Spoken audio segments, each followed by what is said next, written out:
నా పేరు శివకుమార్. నేను జిహెచ్ఎంసీ పని చేస్తా. అయితే మిమ్మల్ని ఒక 10 ప్రశ్నలు అడుగుతాం, వాటికి మీరు సమాధానం చెప్పండి. మీరు అప్పట్లో ప్రధానంగా తీసుకునే ఆహారం ఏంటి? అప్పట్లో అంటే ఉన్నప్పుడు నేను చిన్న ఉన్నప్పుడు అయితే మామూలుగా మేము వ్యవసాయం చేస్తాం కదా, వ్యవసాయంలో దాంట్లో ఏదో పండించడం ఉంటేనే తింటాం. రైస్, బీన్స్ మామూలుగా అలాంటివి, ఇంకా ప్యాడీ అటువంటివి తీసుకుంటాం మేము కొన్నిసార్లు. మీరు తినే తిండిలో మరి తేడా ఉందా?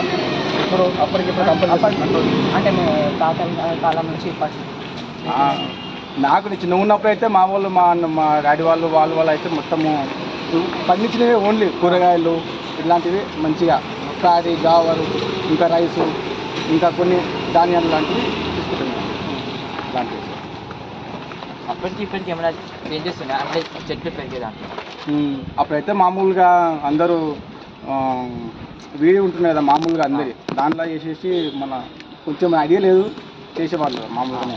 న్యాచురల్ కాకుండా న్యాచురల్గా అప్పుడు చేసావు. ఇప్పుడైతే మందులు అయినాయి అన్నీ. ఇప్పుడు మెడిసిన్స్ యూజ్ చేస్తాం కాబట్టి కొంచెం హెల్త్గా ప్రాబ్లమ్స్ వస్తున్నాయి. ఇప్పుడు రసాయనికాలు అవన్నీ వాడుతున్నారు, మీకు దీని గురించి తెలుసా? దేని గురించి?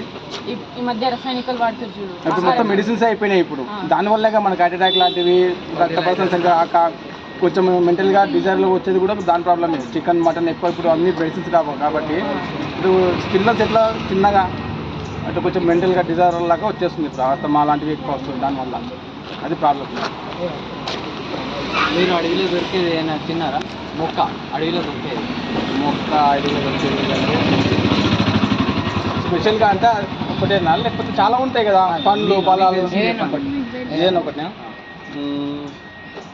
మంగాకని ఉంటుంది చిన్నది ఒకటి, మంగాకని ఒకటి చిన్న చిన్న ఉంటాయి, అవి తినేవాళ్ళము. దానికి చేపలకు దానికి ఇది కూడా వేస్తారు. అది చాలా మంచిది.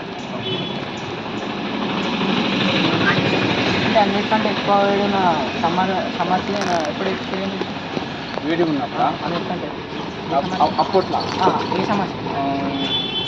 2000 నాకు తెలిసినాక 2003లో చాలా వేడి ఉండే. అప్పుడు కొంచెము దానివల్ల అవగాహన వేయలేదు గవర్నమెంట్ వాళ్ళు. ఏమి కొంచెం అవగాహన వేయకనందుకు ముసలి వాళ్ళు చాలా డ్యామేజ్ అయ్యి కొంతమంది చనిపోయారు కూడా. వీటి వల్ల ఎక్కువ అదే డిహైడ్రేట్ అయ్యి చాలామంది చనిపోయారు దానివల్ల. అక్కడ వింటర్ చల్లగా ఉన్నదంటే ఇంతవరకు అయితే దాన్ని యూజ్ చేయలేదు. ఇంకా చాలా కాలం బట్టి అట్లా అవుతుంటుంది. ఒకసారి మరీ అంత కాలేదు నార్మల్గా.